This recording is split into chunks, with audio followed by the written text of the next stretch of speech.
It's up there, it's fair game. You can use it. Testing, 1, 2, 3. I am Noah, speaking words. Michael Jackson, big fake hands.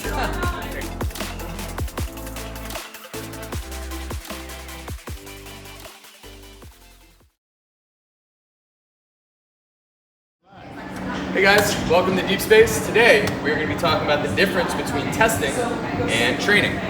Testing is like NFL Sunday, right? It is a once a week or maybe less frequent sort of max effort performance, right? Where the only goal is to win. The only goal is to do as best as you possibly can, right? Training is all of the stuff that surrounds that NFL Sunday. It is the off season and preseason. It is Monday through Saturday during the regular season when you practice, recover, work on skills, watch game tape, right? It's all the stuff that you don't see, all right? Testing is max effort work, right? The goal is to go as hard as you can, sort of leave it out all on the field, whereas training is sub-maximal or sometimes a prescribed effort, right? You know what you're doing, you know it is not the absolute everything that you can bring to it, and that's the point, right? Testing is unknown. You're not totally sure where you're gonna end up, whether it's how much weight you're gonna lift or how fast you're gonna go in a benchmark. Training is known. You know what's going on, you have pre-planned what you're gonna be doing that day, where you should be hitting, what your goal is. Your testing informs your training, right? You test, and that gives you an understanding of what you need to do to get better, how to appropriately load it, how to appropriately recover from that. Your training builds to a test, right? If you are training forever and never test, you can never sort of calculate the data and inform your training or have a better idea of how you need to be training going forward.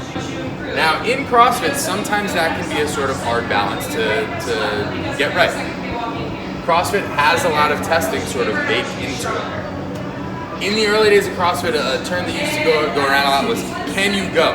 Right? The idea that at any given time, a test can be thrown in front of you and you should be able to like smash it. Can you go does not mean will you go.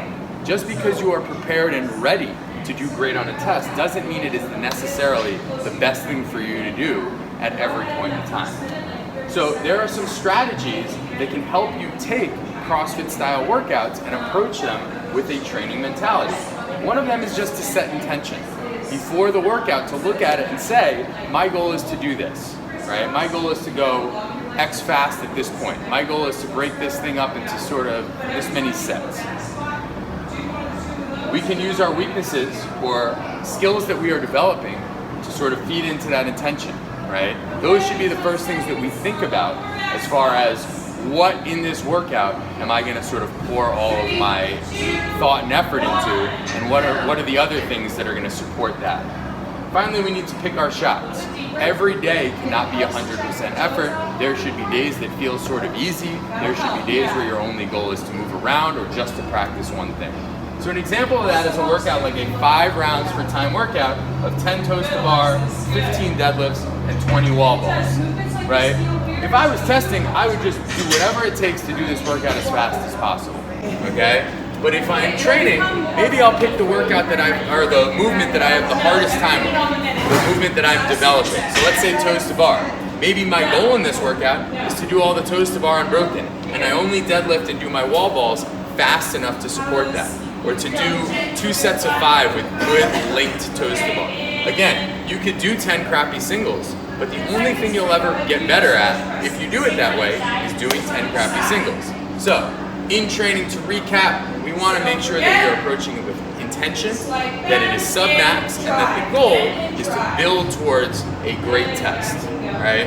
Testing sort of speaks for itself, informs our training. It should be rare, it should be everything you got. That's all we got for today.